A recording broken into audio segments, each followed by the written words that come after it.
fancy testing your skills as a maverick pilot, then it's worth taking to the air with Birds of Steel. This game manages to remind me of conflict-free space, even though there are obvious differences.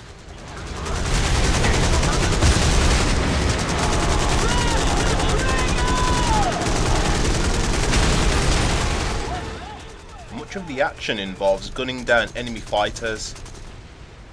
Unlike conflict-free space, you don't simply lock on with heat-seeking missiles and blow your enemies to bits. The Birds of Steel single-player campaign is based on events that took place during World War II. The missions are recreations of events based on how Japan and the USA were involved in the war. Cutscenes deliver most of the story, and they take place during loading sequences that are reasonably short. 18 SBDs took off from the USS Enterprise on a routine scouting mission to fly ahead and land at Ford Island. A lot of the narration is delivered by Stephen Fry. This, along with video footage from the war, draw you into the experience.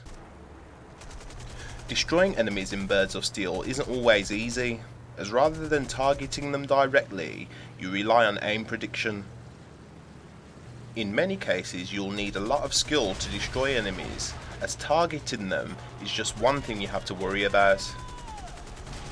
To take enemies out, you regularly need to think about your speed and angle of approach. Some planes have a gunner the computer controls automatically to shoot down pursuing planes. Alternatively, you can take over when necessary and control the gunner yourself. You can switch between 3 other viewpoints, one of which obscures your vision if you want things super realistic. Another nice touch is the instant replay system, and if you like what you see, you can save it to your hard drive.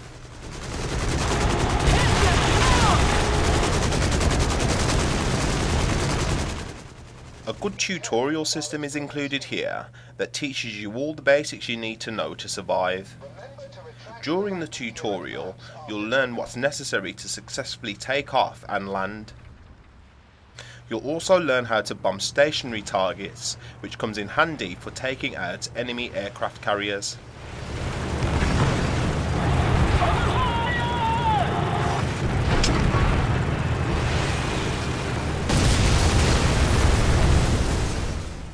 You'll flex your new skills during the game's recreation of events, such as the attack on Pearl Harbor and the Battle of Midway.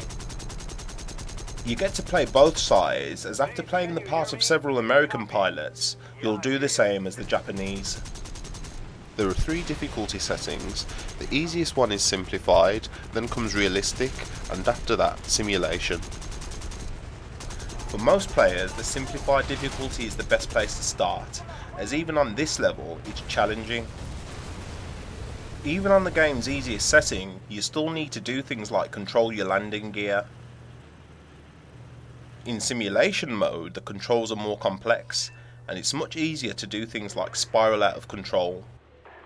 You can change the game's skill level between missions, and you can decide whether fuel and ammo are limited. If you play on the default difficulty setting, it will probably take you about 10 to 12 hours to complete. Play again on one of the higher difficulty settings and you'll have a completely different experience. Birds of Steel is full of takeoff sequences, landings, dive bombings, mid-air collisions and dogfights. You can also play the dynamic campaign and lots of extra missions where you can tweak even more of the game settings.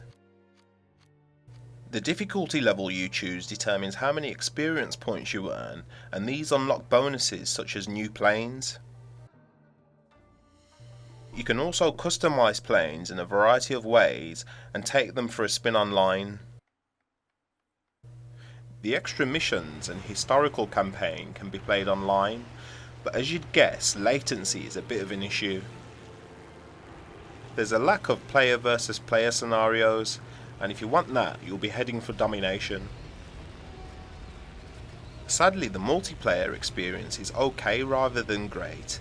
Even though there are a ton of scenarios you can create, with features such as the mission editor. Please don't forget to subscribe and be sure to check out theprotagonist.org for the full written review. If you want a flight simulator that also has an arcade feel, then Birds of Steel is a good choice.